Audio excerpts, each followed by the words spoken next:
지난 목요일 새벽 예배 시간에 본문을 읽어 내려가는 가운데 성령의 감동이 있어서 오늘 본문으로 삼고 말씀을 전합니다. 아는 것이입니다. 영국의 철학자 프랜시스 베이컨의 주장에 근거한 우리가 잘 아는 격언입니다. 물론 모르는 게 약이라는 말도 있습니다. 저는 오늘 주일 아침 신명기 5장 28절에서 6장 3절까지를 본문으로 아는 것이 복이다라는 제목으로 여호와께서 우리에게 주시는 메시지를 전함으로 하나님 말씀을 알고 지키는 자들이 받는 복에 대해 말씀드리고 은혜를 나누도록 하겠습니다. 따라해 봅시다. 아는 것이 복이다. 이제까지는 아는 것이 힘이라는 말만 사용했다면 신자로서 이제는 이렇게 말하십시오. 아는 것이 복이다. 옆에 있는 사람한테 한번 얘기해 봅시다. 아는 것이 복입니다. 아는 것이 복입니다.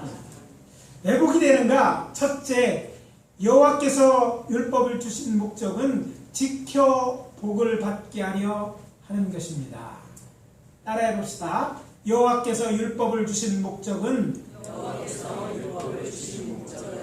지켜 복을 받게 하려는 것이다. 하나님 말씀을 우리가 대할 때마다 말씀이 여러저런 하지 말라 하라는 계명이 있는 것을 보면서 왜 이렇게 제약이 많나 이런 생각이 들 때가 있습니다. 하나님은 우리를 마치 괴롭게 하는 것처럼 이렇게 하고 있어요. 그렇다고 많다고 잘 지키는 것도 아니에요. 많이 못 지킨다고 할 수 있지만 한계 있을 때 못 지킨 게 사람들인데 아무튼 많아서 더 지키기 힘들고 또 이것 때문에 때로는 마음에 걸리기도 합니다. 그런데 왜 하나님은 이런 계명도 주시고 또 하나님의 명령도 주시고 이 법도를 주셨을까? 즉 하나님께서 이스라엘 자손에게 하신 모든 명령 통칭해서 율법이라고 말할 수 있는데 이 율법을 주신 목적이 무엇인지 오늘 본문의 메시지는 그것을 알려주고 있습니다. 그것을 지켜 행함으로 하나님의 백성 이스라엘로 복을 받게 하기 위함입니다.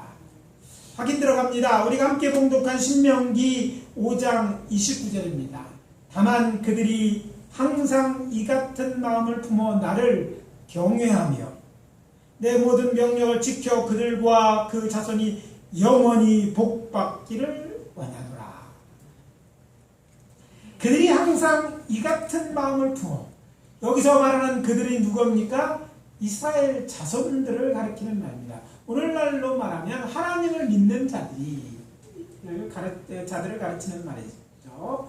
그리고 또 이 같은 마음. 여기서 이 같은 마음이 어떤 마음인가 하면 호렙산 위에 불 가운데 친히 하나님이 강림하셔 자신들과 대면하여 말씀하시는 여호와를 자신들의 하나님으로 믿는 마음을 가르칩니다. 여러분 말씀에 쓰임대로 믿지 않는 자 행할 수 있어요.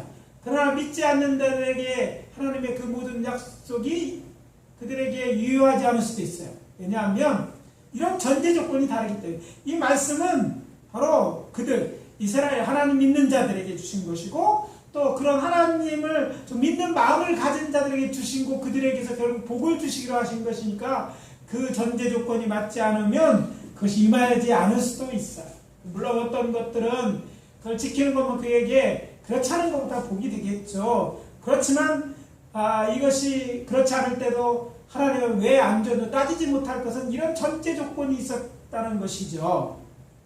또 그런 마음을 품고 여호와가 언약한 대로 자신들의 하나님으로 경외하는 그들에게 주셨다. 그럼 경외하다는 말이 뭡니까? 이게 참 어려운 말이죠. 근데 이건 쉬운 말로 하면 두려워다. 그냥 두려운 것이 아니라 하나님으로 두려워한다는 것을 표현할 때 경외한다고 하는데 경외하는 자들에게 결국은 복을 주기 위한 것이라는 것이죠. 또 그들이 그 말씀을 지키되 그가 하신 모든 명령을 가감하지 않고 지킴으로 저들과 그 자신이 복을 받되 영원히 받기를 원하신다고 하나님이 말씀하신 것입니다. 우리가 믿고 섬기는 여호와는 살아계신 하나님입니다. 믿어지면 아멘. 다른 신과 다른 것은 이 하나님은 살아계신 하나님이에요. 그리고 그는 인간의 마음을 살피시는 하나님이십니다. 사실 인간을 만드시고 인간을 창조하신 분이 하나님이시기 때문에 우리에게 마음을 주신 것처럼 하나님의 마음이 있으시고 그 마음과 또 하나님이 더 살피시는 것으로 우리의 마음도 살피시는 하나님이라는 거예요. 따라서 오직 마음으로 하나님의 뜻을 행하는 자라야 하나님의 명령을 온전히 지킴으로 하나님을 섬기고 신령과 진정으로 하나님을 예배할 수 있습니다. 그런 자들은요 영원히 복을 받게 될 것입니다. 이것이 하나님의 뜻이라는 것입니다. 여호와 하나님께서 인간을 창조하신 것도 첫사람 아담과 하와 그리고 그 후손으로 주께서 창조하신 에덴 동산에서 영원히 사는 복을 받아 누리게 하심이 아니었습니까? 안타깝게도 저들은 사탄의 유혹에 빠져 딴 마음을 품고 하나님의 명령을 어고 타락하여 죄를 범함으로 에덴 동산에서 쫓겨납니다. 그리고 세월이 흘러 아브라함이 택하여 저를 믿음의 조상으로 부르고 저희 우선 이스라엘을 애굽에서 구원내신 후에 저들을 신의 광야로 인도하여 들으신 후 저들과 언약함으로 다시 저들을 영원히 복된 삶으로 저들을 초청하고 계신 것입니다. 여기서 한 가지 짚고 넘어가야 할 것이 있습니다. 이것이 중요한 것은 하나님께서 주셨고 하나님의 명령이니까 지켜야 하지만 목적을 알려주지 않고 강조한다면 그것은 선하고 좋은 것임에도 불구하고 짐이 될 수 있고 또 동기가 결여됨으로써 기쁨과 행복이 없을 수 있기 때문입니다. 율법을 주신 목적을 알아야 그 말씀을 지켜야 할 이유가 생기고 이유가 합리적이고 타당할 때 우리의 마음과 뜻을 다하여 그것을 지켜야 한다는 동기가 부여되기 때문입니다. 억지로 하는 것이 아니라 그렇게 되면 자원하는 마음으로 할 때 잘할 수 있고 그것이 기쁨이 되고 행복이 되기 때문입니다. 그렇게 될 때 그 결과도 좋기 때문입니다. 여호와 하나님께서는 얼마나 좋으신 하나님인지 저들에게 자세히 그 이유를 이렇게 말씀하시고 저들로 그 말씀에 순종하게 하고 복을 누리게 하신 것입니다. 이것이 깨달아지면 아멘. 그런데 참으로 안타까운 현실은 많은 분들이 율법과 복음을 대조하는 신학에 사로잡혀 율법이 마치 악한 것인 양 오해하고 있다는 것입니다. 어떤 분들은 율법을 이야기하면 말도 꺼내지 못하게 하는 분들도 있습니다. 지금은 은혜의 시대다. 복음을 믿어야 되고 율법을 믿으면 되느냐 이렇게 말하는 분도 있어요. 그들의 말처럼 율법은 그러면 나쁜 것입니까? 성경은 아니라고 말합니다. 율법은 구약시대 사람을 위한 것이기 때문에 신약시대 곧 은혜의 시대에 살고 있는 우리는 율법을 지킬 필요가 없습니까? 아닙니다. 일부는 맞고 일부는 틀리는 말입니다. 우리가 지켜야 할 율법이 여전히 있습니다. 우리는 예수님이 완성하신 율법을 지켜야 하는 거예요. 사실 이런 오해는 사도 바울이 로마서 앞부분에서 율법과 복음을 대조하여 설명한 부분에서 비롯된 것입니다. 바울은 율법을 행함으로 얻는 의와 예수 그리스도를 믿음으로 얻는 의에 대해 설명하기 위해 율법과 대조를 비교하고 율법보다 복음의 우월성을 얘기한 거예요. 율법의 약점을 얘기하고 우리의 복음이 이렇기 때문에 좋은 것이라고 설명한 거예요. 그의 의도는 율법과 복음을 비교해서 이제 율법의 시작되니까 복음만이 중요하다고 말하는 것이 아니에요. 율법을 주신 이도 하나님이시고 복음을 주신 이도 하나님이시기 때문에 주신 하나님이 선하고 우리에게 필요해서 주신 것인 거예요. 이것을 우리가 이해해야 될 필요가 있습니다. 로마서 3장 20절에 보면 율법의 행위로 하나님 앞에서 의롭다 하심을 얻을 육체가 없다고 하면서 율법으로는 죄를 깨달음이라고 말합니다. 여전히 율법이 우리에게 필요한 이유가 있습니다. 율법이 없으면 죄가 무엇인지 알 못합니다. 죄가 무엇인지 알 못하는 얼마가 치명적이냐면 죄를 지어도 죄인지도 모를 수 있어요. 죄인지 알으면 안 지을 죄도 지키게 되는 거예요. 그러니까 율법은 우리에게 꼭 있어요. 신약을 강조하는 사람들이 있습니다. 아니, 성경은 당연히 강조돼야 되죠. 그렇다고 구약은 필요 없다고 말해서는 아니에요. 여러분, 신약 성경만 가지고는요, 그 뜻을 우리가 충분히 헤아려 알 수 없습니다. 왜냐하면 구약과 깊은 다 관련이 있기 때문입니다. 그러니까 구약을 알지 못하고 신약을 알 수가 없는 것이죠. 그래서 오늘날 신약만 강조하고 공부한다는 건 참 부족한 얘기예요. 제대로 그 의미를 알지 못하는 것이라고 할 수 있습니다. 정말 좋은 신약학자가 되려면 구약의 율법을 잘 알아야 됩니다. 율법뿐만 아니라 묵시문학도 잘 알아야 돼요. 그래서 그래야만 뭐예요? 그래서 이제 성경을 해석해야만 참된 그 의미를 전달할 수 있는 거예요. 그러니까 구약 성경에 있는 말씀과 신약 성경의 말씀 모두가 다 필요하고 그 말씀을 주신도 하나님이시기 때문에 선하신다는 거예요. 로마서 7장 12절에서 그는 이렇게 말합니다. 율법은 거룩하고 계명도 거룩하고 의로우며 선하더라.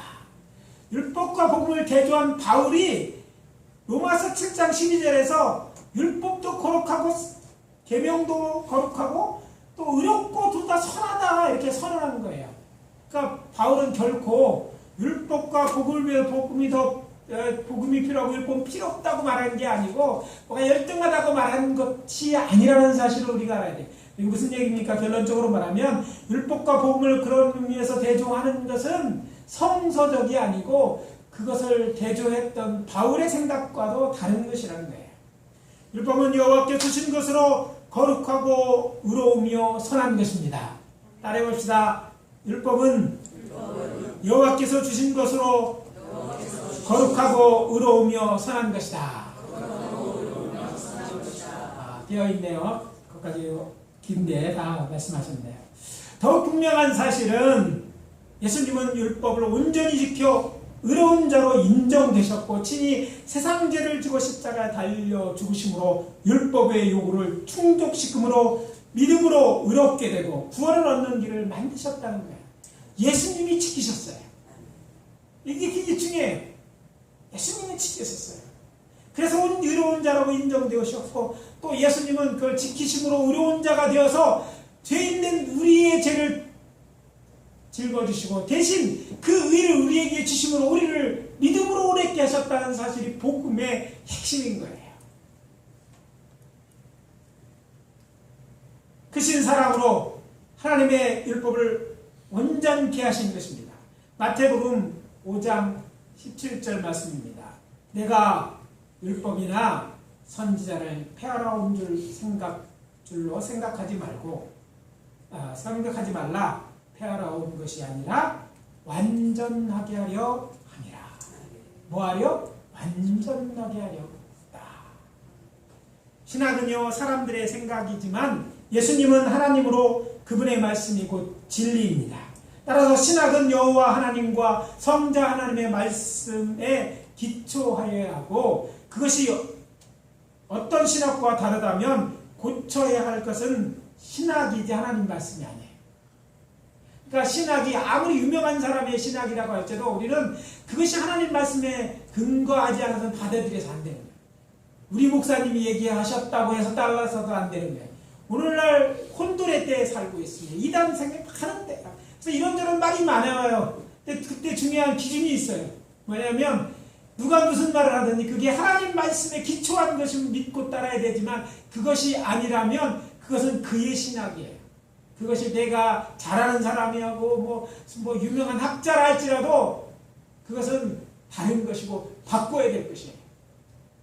그래서 그걸 판단하면 여러분들이 성경 말씀을 이제 잘 알아야 되는 시대가 된 거예요.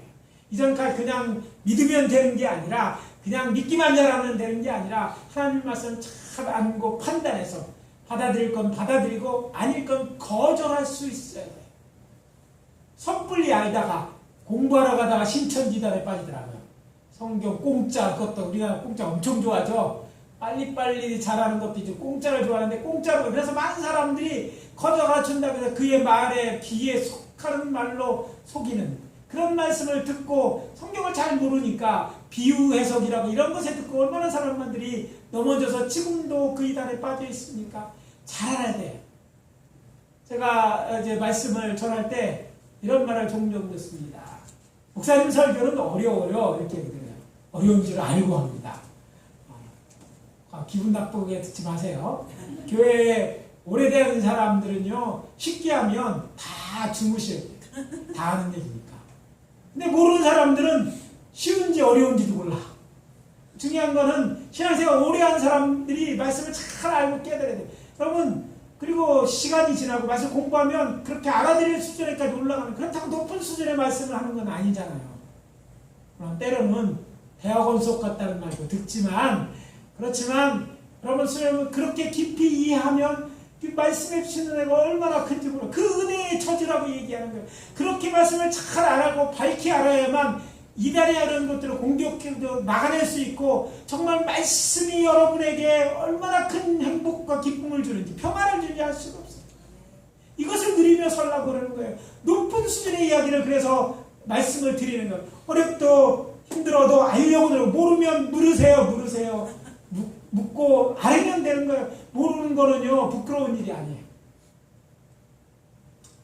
자, 신학에 대한 얘기는 이만큼 하고요. 오늘 본문은 여호와께서 율법은 주신 목적이 이스라엘 자손 것을 지킴으로 복을 받게 하려는 것이라 말합니다.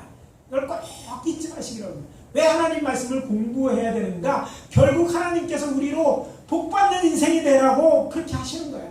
우리를 위한 말씀이라는 거예요. 그렇게 어렵게 한다고 하나님이 이익한 게 아니에요. 그러나 그렇게 여러 말씀을 하신 건 결국 우리를 위한 것이고, 우리를 복받게 하는 것들을 우리가 이해하고 받아들여야 하는 것이죠. 율법은 사람들로 하여금 죄를 깨닫게 도와줍니다. 그렇기 때문에 하나님께서 원하시고 어렵고 선한 일을 하기 위해서는 율법을 알아야 합니다. 잘 알아야 됩니다. 그래서 성경 공부하는데 열심을 내야 돼요. 신앙의 성숙은 그냥 되는 것이 아닙니다. 아이들이 그냥 큽니까? 우기가 점점 크는데요. 막 먹어야 크는 거예요. 먹고 일에 움직여야 크는 거예요. 여러분, 영적 성장도 마찬가지입니다. 하나님의 말씀을 먹어야 여러분이 영적으로 성장할 수 있게 되는 거예요.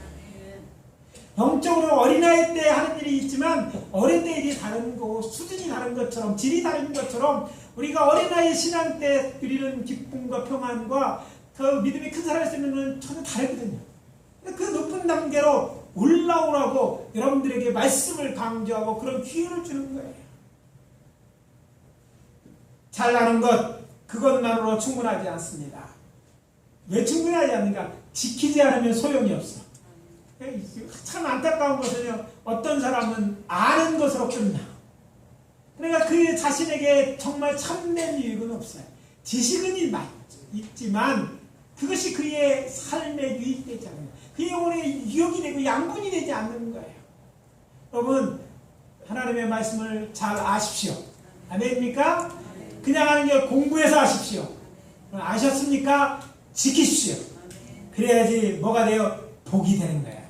지킴으로 복받는 성도님 되시기를 예수 그리스도 이름으로 축원합니다. 둘째, 하나님의 모든 명령을 지키면 평안한 삶을 누리는 복을 받습니다. 따라해 봅시다. 하나님의 모든 명령을 지키면 평안한 삶을 누리는 복을 받는다. 자, 어떤 복을 받느냐? 평안한 삶을 누리는 복을 받는 거예요. 여러분, 평안한 복을 누리는 것 위해서 기도하는 것 중요합니다. 근데 성경은 누리는 방법을 이야기했어요. 자, 기도하면 성경은 이 말씀을 떠올리게 하십니다. 지켜라. 그러면 평안한 삶을 누리고. 기도해야 되는 것도 분명합니다. 그런데 기도하면 하나님이 알려주셔요. 그걸 지키면 돼. 네가 하는 대로. 이렇게 얘기합니다. 그러면 네 마음속에 평안함이 있을 거야. 정말 많은 사람이 신앙생활하면서도 그 마음에 불안함이 있어요. 요즘은요, 여러 가지 장애 있는 사람도 우울증이 너무너무 많아요. 감기 들린 것처럼 흔한 병이라고 말할 만큼 많이 있어요. 근데요, 여러분, 신앙생활에 깊이 하나님과 교제하면요, 그런 두려움이 다 사람 평안합니다. 어떤 환경에, 사람이 믿더라도 여러 가지 환경에 처할 수 있어요. 여러분이 저처럼 안 걸렸으면 좋겠지만 암에 걸릴 수도 있어요. 회사가 망할 수도 있습니다. 내 자녀가, 내 남편이, 내 가정에 문제가 생길 수 있어요. 이게 세상이에요. 그런데 중요한 것은 하나님 말씀은 그런 가운데도 평안과 기쁨이 있는데 이것은 그 환경이 어쩔 수 없는 평안이 있는 거예요. 왜? 하나님 말씀이 그 안에 있고 하나님이 주시는 복을 받은 자, 말씀의 깊은 뿌리를 내리고 있는 자들이 그런 거예요. 풍랑이 일더라도 정말 그 마음에 깊은 닷에 무거운 닷을 내린 배가 그런 가운데 지켜내듯이 그들 가운데 더 평안을 누릴 수 있다는 거예요. 오늘 아침 우리에게 주시는 이 메시지는 우리로 여호와 하나님께서 이스라엘 족속에게 율법을 주신 목적이 얼마나 복된 것인지 알려줍니다. 오늘 보면 신명기 5장 33절입니다. 너희 하나님 여호와께서 너희에게 명령하신 모든 도를 행하라. 그리하면 너희가 살 것이요 복이 너희에게 있을 것이며 너희가 차지한 땅에서 너희 날이 기르리라. 자, 그리하면이라는 조건절과 결과적으로 되어 있는 이 문장이죠. 근데 이 하나님 말씀에는요, 여호와께서 명령하신 말씀을 지켜 행하는 자들이 누리게 될 세 가지 복이 구체적으로 기록되어 있습니다. 언뜻 보면 구별은 잘 안 되지만 깊이 묵상하면 세 가지 복이 있다는 거예요. 여러분들 이 하나님 말씀을 지키고 이 복을 받기를 원해서 말씀드립니다. 첫째, 하나님의 명령하신 모든 말씀을 지켜 행하는 자에게 주어지는 복은 생명보장에 관한 것입니다. 무엇? 생명보장. 생명보장하면 보험만 떠돌리는 분들이 계시지만 생명보장은 이건 다른 차원의 생명보장을 얘기하는 거예요. 본문에 뭐라고 얘기했습니까? 자, 명령하신 모든 일을 행하라. 그리하면 너희가 살 것이요. 이렇게 돼 있어요. 너희가 살 것이요. 너희 조상 아브라함에게 너희에게 주기로 약속한 땅 곧 젖과 꿀이 흐르는 땅에서 너희가 살 것이다. 이렇게 약속하신 거예요. 너희가 살 것이다. 저들이 하나님 여호와의 이 약속은 단순해 보이지만 깊이 묵상해 보면 이것은 많은 것을 담고 있는 말씀입니다.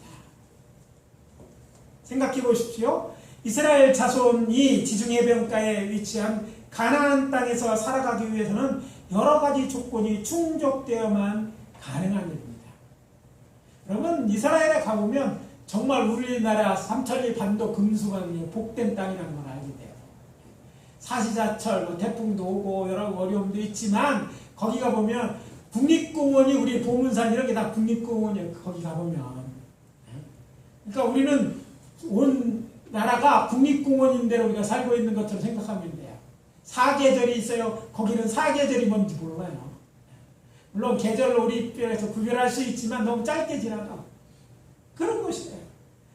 가장 이런 문제들에 대해서 이제 볼 때 우리가 기억해야 될 것은 그냥 살아가는 크게 번성한다고까지 얘기하잖아요. 신명기 6장 3절에. 그러니까 자손이 번성하는 복도 누리게 되는 이 약속에 대해서 알기 위해서 저들이 가나안 땅에 살기 위해서 문제가 될 수 있는 것 몇 가지만 살펴본다면 먼저 이것은 적도 인근에 뜨거운 태양의 빛이 내려쬐는 것입니다. 자, 요즘 얼마 38도 굉장히 덥죠. 적도일 때, 여러분 텍사스일 때 영상 50도 엄청 덥습니다. 이스라엘의 성지순례 가면 한여름에 가면 40도가 넘습니다. 40도 전후 왔다 갔다 해요. 산지라 좀 덜한데요. 광야 여러분 그런 곳이 그 중동지방이에요. 그러니까 여러분 중동지방에는 아무래도 대머리로 가면 시원한 게 아니라 타요 다. 그래서 뒤집어 쓰는 거예요. 가리려고. 그늘만 들어가면 습도가 없어 시원하지만 그렇지 않은 날씨는 굉장히 뜨겁습니다. 쉽게 말해서 이스라엘에서와 우리나라 다른 우리는 겨울에 농한절에 모든 풀이 죽어서 누르누르하잖아요. 풀도 없이 가려지는데 이스라엘은 한여름이 그렇습니다. 한여름에 풀이 자랄 수가 없어. 다 말라 비틀어서 이게 다 누런 것이 되는 것이 이것이 이스라엘이에요. 왜 그럴까요? 태양빛이 강하게 내려쬐게 되는 것이에요. 게다가요 건기와 우기가 있습니다. 무슨 기? 건기, 우기. 우리나라도 비슷해지는데 비가 올 때가 있고요. 비가 안 올 때가 있다는 거예요. 근데 비가 안 올 때 어느 정도 안 오냐면 1년의 절반, 약 5개월에서 6개월 동안 비가 한 방울도 오지 않습니다. 자, 이 뜨거운 곳에서 비가 한 방울도 오지 않는 곳에 살아간다.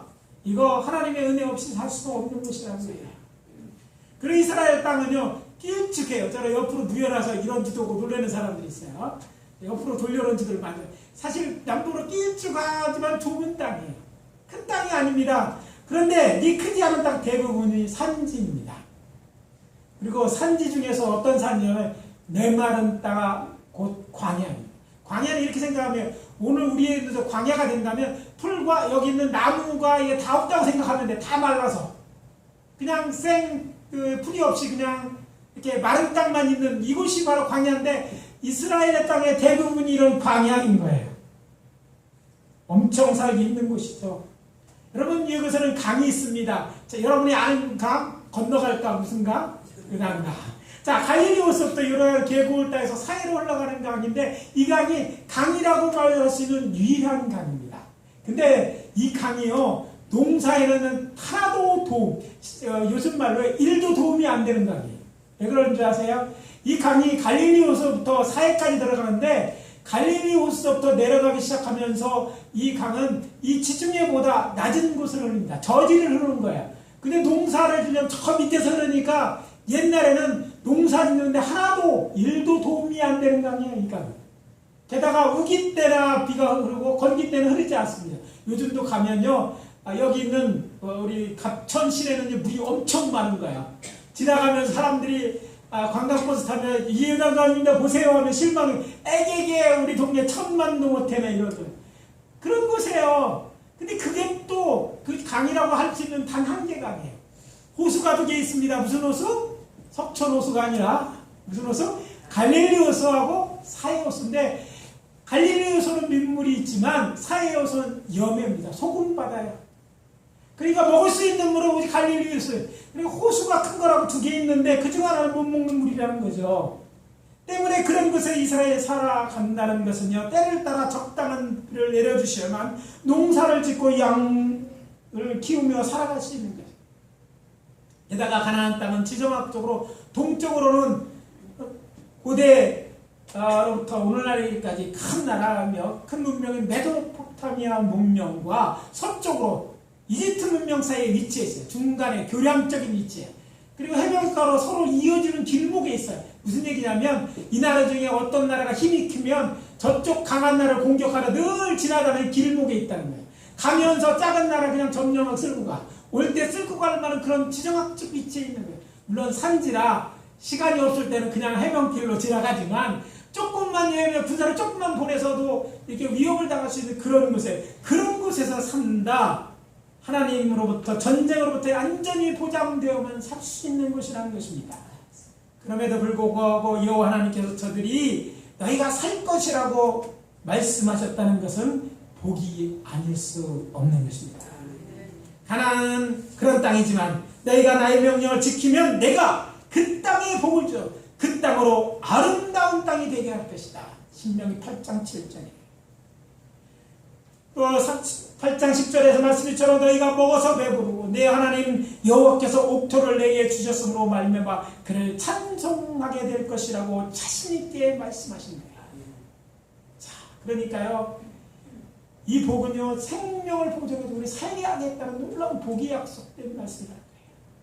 두 번째 복은요 어떤 존재가 되는가에 관한 것입니다.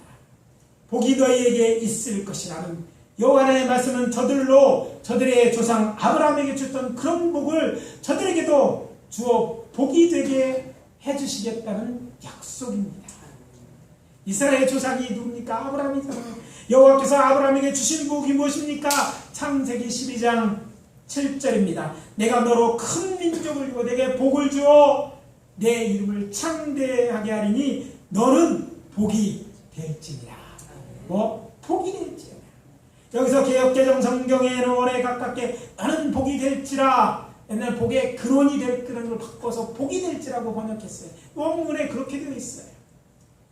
이에 반해 현대인 성경은 옛날 그대로 너는 다른 사람의 복을 끼치는 자가 될 것이다. 근데 원문은요 복 자체가 되는 거예요. 아브라함 믿고 복이다 이거예요. 그래 이스라엘 너희들 자손도 말씀을 지키면 아브라함처럼 너희 조상 아브라함처럼 복이 되게 해주겠다는 거예요. 킹제임스 버전 성경에는 You shall be a blessing 이라고 있어요. 이게 그대로 번역은 NIV 너의 네 성경도 you will be a blessing. 이렇게 네가 뭐 복 자체가 된다라고 말하고, 번역하면 아브라함이 복된 존재가 될 것이라, 아브라함이 될 것인 것처럼 너희도 복된 존재가 될 것이라 약속하신 것입니다. 그런데 놀랍게도 저들의 후손으로 여호와의 모든 도를 행하는 자들에게는요, 저들의 조상 아브라함이 주셨던 복이란 복을 약속하셨다는 거예요. 그러니까 아브라함 한 사람에게만 과거에는 주셨지만 이제는 하나님의 말씀을 지키는 유대인들, 이스라엘을 말하지만 또 우리 하나님 우리들에게도 이런 복이 됩니다. 여러분요, 하나님 말씀을 잘 따라 살아보면 여러분이 복인 줄 아시기 바랍니다. 여러분이 있는 것이 복인 거예요. 여러분이 있을 때 복이 오는 것이 아니라 여러분 자체가 복이 있는 거예요. 여러분 때문에 다른 사람이 복을 받는 이 복을 누리게 하겠다는 축복인 거예요. 너희 종 아브라함이 복을 받은 것처럼 나 여호와가 너희로 복되게 할 것이다. 그냥 우리가 그냥 복되게 하는 게 아니라 그렇게 하시는 여호와가 계시기 때문에 복된 존재가 됩니다. 그렇다면 구체적으로 아브라함이 받은 복은 무엇입니까? 창세기 이전에 그 이름이 창되고 복이 되는 복, 그걸 받게 되는 거예요. 조금 더 구체적으로 말씀드리면 3절에 언급된 복입니다. 너를 축복하는 자에게 내가 복을 내리고 너를 저주하는 자는 내가 저주하리. 땅의 모든 적 너로 말미암아 복을 얻을 것이다. 여러분이 복된 거예요. 여러 가지 여러분이 있어서 복이 되고, 여러분 직장이 여러분 때문에 복된 자, 여러분이 있어서 이 나라가 복된 나라가 되게 하는 그런 복을 우리가 말씀을 지킬 때 그런 복을 우리에게 주시겠다는 거예요. 그러니까 이 나라가요 정말 복된 나라가 되고 정말 하나님께 복을 베푸는 나라면 예수 믿는 자들이 정말 많아져야 돼. 그냥 믿는 것이 아니라 하나님 말씀을 잘 듣고 하나님을 믿고 들을 뿐 아니라 뭐 지키는 자들이 많아지면 된다는 거예요. 그렇기 때문에 이것은 저들이 여호와의 모든 도 곧 여호와의 명령과 규례의 법을 지켜 행하면 아브라함처럼 복이 되게 하셨다는 약속이라는 것을 기억하시기 바랍니다. 세 번째 마지막 복은 장수에 관한 것입니다. 오래 살고 싶지 않은 분 계세요? 조금 더 오래 살고 싶으신 분도 계실 거예요. 근데 뭐 모든 사람이 원하는 거예요. 확인합니다. 너희가 차지한 땅에서 너희 날이 길리라. 장수하게 해주시겠다는 것이죠. 너희가 차지할 땅 곧 가나안 땅에서 너희가 오래 살게 될 것이다. 많은 사람들이 그렇게 원하고 바라는 장수의 복을 여호와 하나님께서 당신의 모든 도를 행하는 자를 주시겠다고 약속하시는 거예요.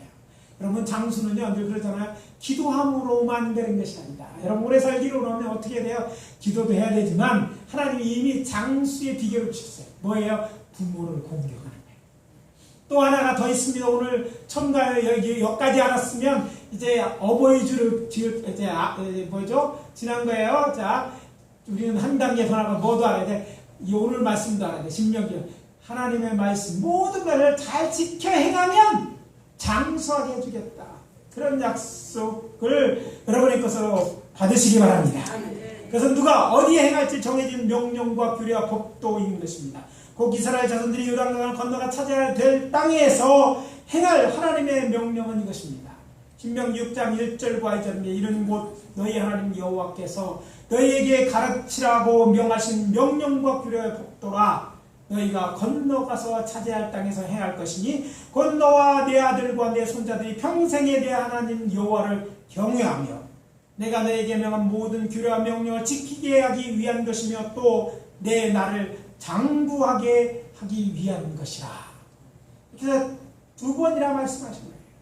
이것 신학적으로 매우 중요한 것은 여호와 하나님께서 시내산에서 이스라엘 자손과 언약하면서 주신 하나님의 명령들 중에는 이방인 중에서 하나님의 백성된 영적 이스라엘 자손이나 가나안 땅 밖에서는 지키지 않는 데를 포함하고 있다는 것을 암시하고 있기 때문입니다.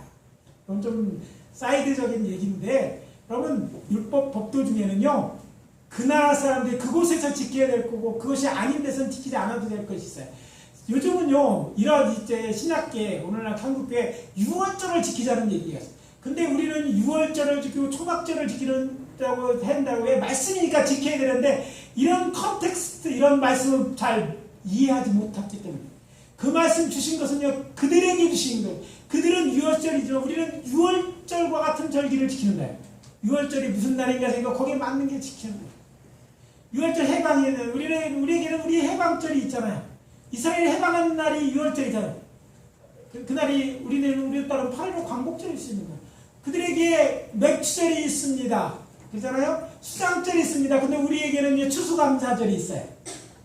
우리가 맥추절을 지키고 추수감사절을 지키는 것은 그들이 가나안 땅이 아니기 때문에 우리에게 그 내용을 지키는 거예요.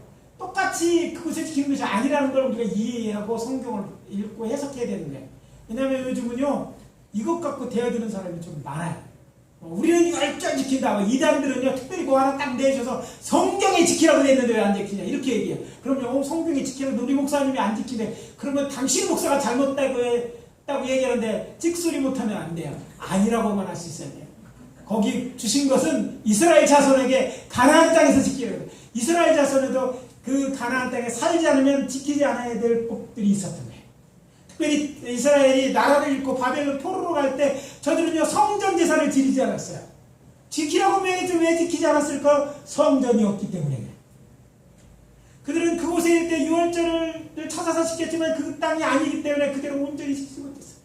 유대인들도 흩어져서 유월절을 지키지만 그 땅이 아니기 때문에 1년에 3번 올라가지 않고 평생에 한 번이라도 올라가면 된다고 그렇게 랍비들이 해석하는 것은 그 원래 뿌리에 이런 하나님의 약속이 있기 때문인 거예요. 잘못된 게 아니라 하나님이 그걸 남겨두신 부분이라는 거예요. 그래서 예루살렘이 아직 재건되지 않았기 때문에 유대인은요 지금도 하나님 말씀 중에 일부를 지키지 않습니다. 희생제사를 드리지 않습니다. 우리는 똑같이 안 지키는데 왜 우리는요 예수님께서 십자가에서 우리의 모든 제사를 이뤘기 때문에 피해 제사, 희생제사를 안 드려요. 물론 성전도 제사되어 있지 않았지만 그래요. 유대인들은요 성전이었기 때문에 희생제사를 드리지 않습니다. 오늘날도 그래요. 그래서 그들은 자꾸 성전을 회복하려고 자꾸 하는 거예요. 또 뭐가 있습니까? 우리들도 지난번에 유월절 하가담도 제가 그랬죠. 유대인들이 오늘날 유월절을 지키는데 성경에 있는 말씀과 다르게 지키는 것이 있다. 꼭 먹어야 될 것이 있는데 유월절 어린 양을 지금 먹지 않는다는 얘기를 했어요. 이거 목사님 중에서 처음 듣는 얘기가 많다고 얘기해요. 여러분, 오늘날 유대인들은 유월절을 지킬 때 유월절 어린 양을 잡지 않습니다. 대신 뭐예요? 양 대신 꽁 대신 닭이라고 그러는데 유월절 양 대신 계란이 올라가요. 달걀이 올라가요.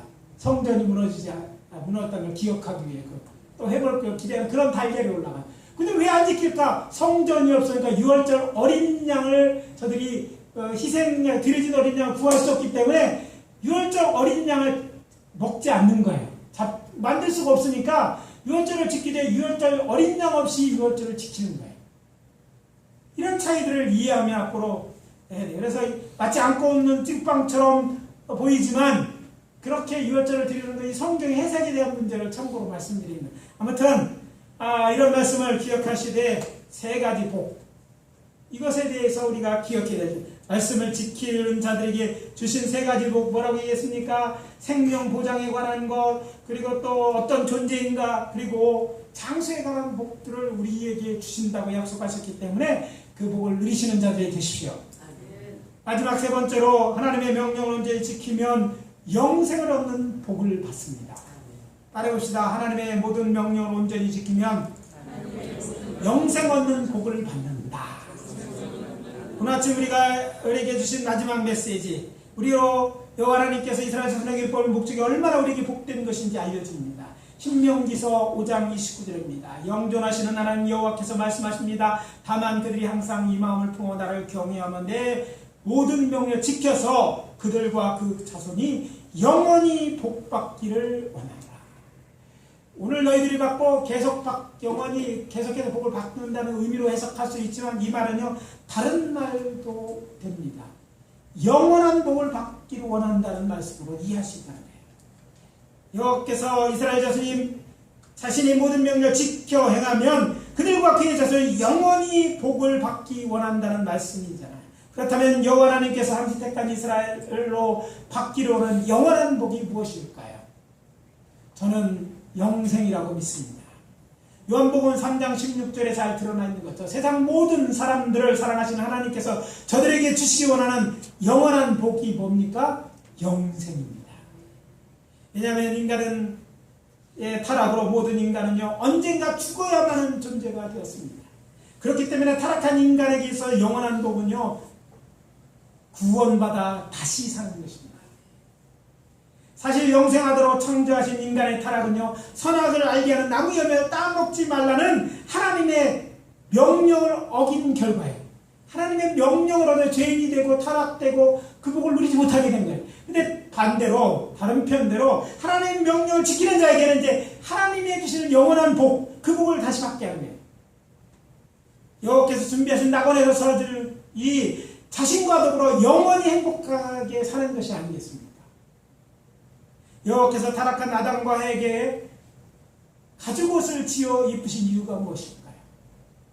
또 저들은 에덴 동산에서 내보내셨지만 저들을 위해 만드신 에덴 동산을 파괴하지 않고 그룹들과 두루두른 불칼을 두어 생명나무의 길을 지키게 하신 것도 같은 이유가 있는 것이죠.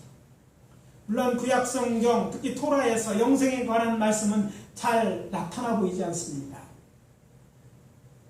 선지서서에서 가야만 구원과 영생, 부활에 대한 예언이 나올 겁니다. 오죽했으면 신약성서 시대 대제사장이 주축이 된 사두개인들은 부활을 믿지 않았고 믿은 바리새인들과 논쟁을 벌이지 않습니까? 대제사장들이 말씀을 다 갖고 있는데 그들이 부활을 안 믿어서 부활에 대한 얘기가 모세오경에 잘 나오지 않는다는 거예요. 그렇지만 예언된 메시아로 구원자이신 예수님은 적극적으로 천국 복음을 선포하실 뿐 아니라 자신의 죽음과 부활에 대해 말씀하시지 않으십니까? 율법을 따라 행하는 자에 대한 노래가 시편에 있습니다. 유명한 시편이죠. 몇 편입니까? 우리나라에 잘 알려지는데 119 시편 119편입니다.